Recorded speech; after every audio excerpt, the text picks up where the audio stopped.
Zelensky ने France और Germany से मांगे हैं फाइटर जेट्स। पेरिस में मैक्रों ओलाफ से मुलाकात में की गई है डिमांड। जर्मनी और फ्रांस युद्ध में गेम चेंजर हो सकते हैं।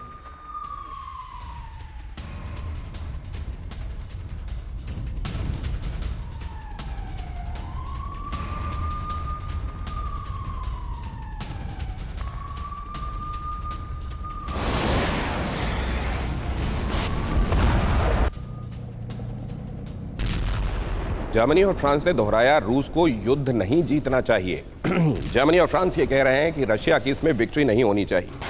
आप जरा चक्रव्यूह में ये इलैबोरेशन देखते हैं।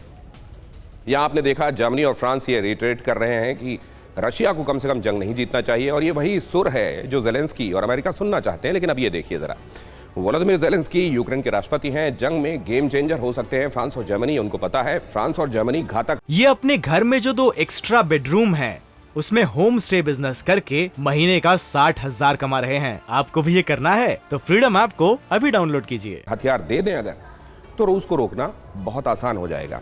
हथियार मुहैया कराने के लिए बहुत कम वक्त एज सच बचा हुआ है, ये बात भी दोहराई जा रही है। यूक्रेन की फ्रांस और जर्मनी से मांग क्या है, क्या चाहते हैं? वो चाहते हैं कि फाइटर जेट्स दिए जाएं, और इसके लिए आप देख रहे हैं अभी तक अमेरिका और यूनाइटेड किंगडम टालमटोल ही कर रहे हैं। वो चाह रहे हैं कि लंबी दूरी की मिसाइलें उनको मिलें। वो ये भी चाह रहे हैं कि लेपर्ड 2 टैंक अच्छी खासी तादाद में उनको मिलें, और जर्मनी फ्रांस इन हथियारों के दिए जाने में सकारात्मक भूमिका निभाएं, और जल्द निभाएं, क्योंकि ये यूरोप में रशिया के साथ प्रॉक्सिमिटी के लिहाज से स्टेक्स इनके ज्यादा हाई हैं कंपेयर टू यूनाइटेड किंगडम और अमेरिका।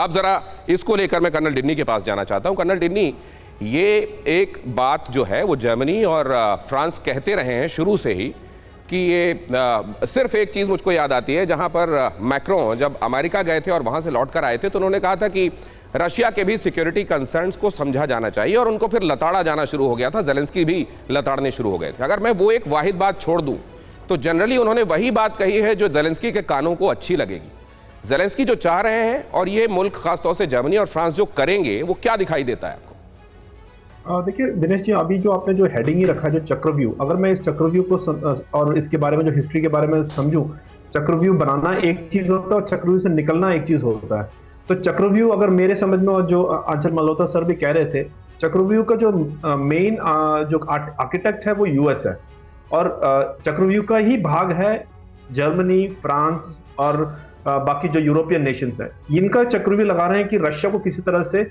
अपने घुटनों पे लेके आने की। और जैसे आप कह रहे थे कि किसी तरह से एक नोशन ऑफ विक्ट्री जैसे बोलते हैं, पूरा रशिया को तो हरा नहीं सकता, लेकिन ऐसा लगना चाहिए कि रशिया हार गया हो, और उस टाइम पे जाके ये बातचीत करने की कोशिश। ये चक्रव्यूह का प्रॉब्लम है। प्रॉब्लम इनको ये हो रहा है कि इस चक्रव्यूह में रशिया फंस नहीं पाया है। अभी मैं आपको एक एग्जाम्पल देता हूँ इसमें, मैं क्यों कह रहा हूँ। आज कल या परसों का न्यूयॉर्क टाइम्स में एक आर्टिकल भी आया था।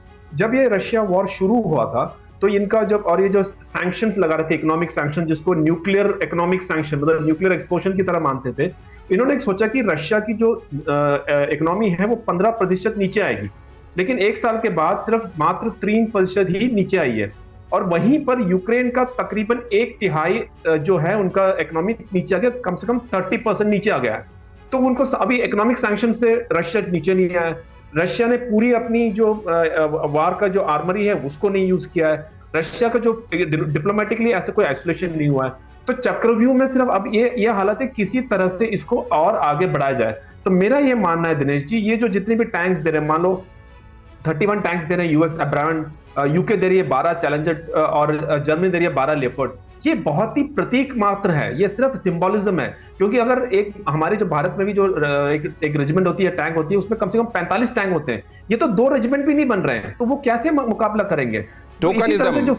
टोकनिज्म ऑफ सॉलिडेरिटी, साथ में खड़े होने का ये केवल दिखावा है, केवल टोकनिज्म है। ये अपने घर में जो 2 एक्स्ट्रा बेडरूम है उसमें होम स्टे बिजनेस करके महीने का 60,000 कमा रहे हैं। आपको भी ये करना है तो फ्रीडम ऐप को अभी डाउनलोड कीजिए।